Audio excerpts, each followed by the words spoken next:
Boa tarde a todos e todas. Primeiro, eu quero agradecer ao convite do IDP e da FGV para estar aqui novamente no Fórum de Lisboa. Agradecer, cumprimentar o professor Caleron, nosso maestro aqui da mesa, a todas e todos presentes, a todas as autoridades presentes, aos colegas de mesa. E eu queria, enfim, fazer uma homenagem ao professor Danilo Doneda, que não está aqui nessa edição, mas na última vez que eu estive tanto em Lisboa como na mesa nesta sala, estava aqui ao nosso lado e deixo aqui, vão ter outras homenagens, mas deixo aqui a minha homenagem ao professor que, enfim, nos trouxe, pelo menos me trouxe para este debate que estamos fazendo. A proposta um pouco dessa mesa, dessa discussão, é trazer um framework de conceito da Anna Bradford, que se inicia com o conceito Bruxelas, o conceito do efeito Bruxelas, que a Mariana explicou bastante, mas que também evolui. Eu vou trazer um pouco essa evolução neste debate, né? Quando a gente traz a discussão de tecnologia em nível global, a gente está falando de discussões sobre mercado, democracia. E hoje, mundialmente, essa discussão está absolutamente permeada pelo debate geopolítico. Nessa geopolítica globalizada e ultrapolarizada, né, temos um ponto que até a professora Laura falou sobre inteligência artificial, mas que a gente traz para a nossa mesa, que é quase um consenso no mundo da necessidade de algum tipo de regulação das Big Techs. A grande pergunta, obviamente, que fica é como. E aí, trazendo, né, um pouco desse marco conceitual da Bradford, né, a autora ela atualiza esse debate, né, do efeito Bruxelas na sua obra nova, que chama Impérios Digitais, justamente falando de uma batalha horizontal e vertical para moldar o mercado digital nos dias de hoje, também pelo domínio da tecnologia. E o que a gente está falando disso? De poder econômico, poder tecnológico, poder político, poder militar, visões culturais e ideológicas, visões diferentes do mundo sobre vários aspectos, né, de direitos, sobre o que é privacidade, o que é vigilância, sobre tax, tributação, competição, antitrust. Então, para além do que é o efeito de Bruxelas, que fundamentalmente é um efeito de mercado, a partir dessa discussão geopolítica, há também a exportação de modelos com efeitos legislativos, né? E aí a gente está trazendo uma batalha sobre modelos de regulação.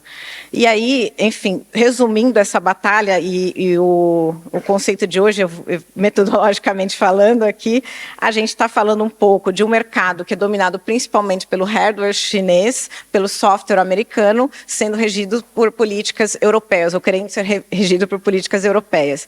Então, a gente está falando, todos esses impérios digitais hoje estão exportando de alguma maneira os seus modos regulatórios, mas eles fazem de maneira diferente. Hoje, basicamente, os Estados Unidos exporta a partir do poder privado das empresas de tecnologia, a China exporta a partir do poder constituído por forma de infraestrutura de redes, né, digitais e hardware, e a Europa, principalmente, por meio da sua influência do poder regulatório, por meio do efeito Bruxelas, através desse efeito Bruxelas que eles exportam este poder. Obviamente, isto não é estanque, a gente está falando de internet, nada é balconizada, a gente tem um overlapping de todas essas influências, né? Obviamente, a Apple não vive sem o hardware da China, o software americano, e exalta a privacidade como o seu principal ativo, assim como também nas discussões legislativas, todas trazem essa necessidade. Eu vou falar um pouco o que esses três impérios digitais trazem nas suas ideologias, o approach sobre o papel relativo.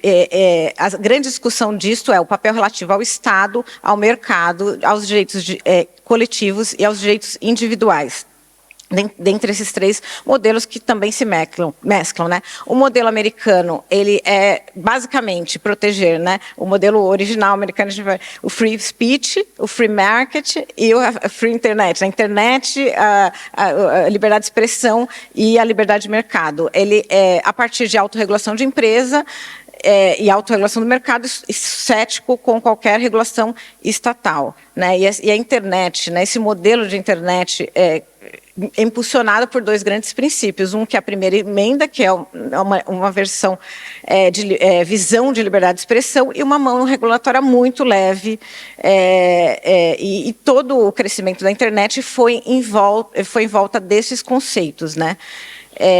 Mas aí, enfim, quando a gente está falando de exportação, a gente pensa, né, os Estados Unidos, na verdade, são os únicos que têm a primeira emenda. As outras democracias do mundo não têm a primeira emenda. As outras democracias, em geral, e nas suas constituições, consideram razões legítimas para controlar os discursos, ou razões de preocupações de democracia, de controlar de violência, questões comunitárias por causa da sua história. Então, essa perspectiva, né, mostra que hoje a gente já tem um mundo, hoje esse debate de você não ter nenhuma regulação, nenhuma responsabilidade sobre empresas, a gente está trazendo uma regulação a partir do modelo europeu e absolutamente exógeno às legislações, por exemplo, brasileira ou europeia. E hoje é este comando, né, por meio de influência geopolítica, obviamente, para vender os interesses das empresas americanas que dominam o mercado. Então, isso é sempre muito importante. Além disso, né, já falamos, o Conselho de Liberdade de Expressão dos Estados Unidos é diferente, tanto no Brasil quanto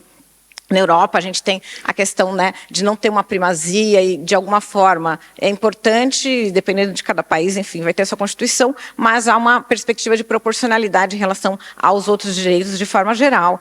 E, além de tudo, a gente tem, por exemplo, constituições que têm democracias defensivas e, enfim, que já foi discutido aqui durante todo esse processo.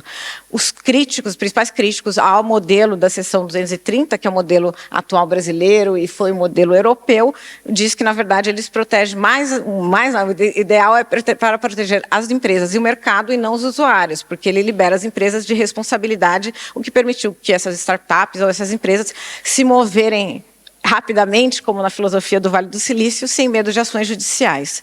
Uma outra crítica a esse modelo do sistema americano, a sua vulnerabilidade deste modelo de negócio baseados nessa troca de serviços digitais gratuitos por uso de dados pessoais, o que a Shoshana Zuboff chama, né, de capitalismo de vigilância. Este modelo não é sustentável do ponto de vista de direitos, né, e é uma discussão longa que não dá tempo de fazer aqui. Né. A outra questão é a questão que a internet hoje não é mais descentralizada. A gente tem um modelo de mercado que levou a uma grande centralização, um controle monopolista dessas empresas de tecnologia sobre a internet, que levou a uma concentração de poder político e econômico absolutamente desproporcional e nunca visto, e que, obviamente, traz ameaças aos estados, ao próprio poder de jurisdição, como o professor Calerron também fala em sua obra, As Democracias. Né? E, finalmente, aí também é a indiferença desse modelo ao uso malicioso das plataformas para diferentes objetivos políticos e econômicos. O outro modelo que a autora traz e que temos no mundo é o modelo chinês, e que é importante porque também tem nuances na nossa discussão. Basicamente, o modelo chinês ele é baseado no esforço estatal de fazer a China uma potência tecnológica, e o outro aspecto é o controle, obviamente, do Partido Comunista Chinês por meio de vigilância, censura, propaganda sobre a fala.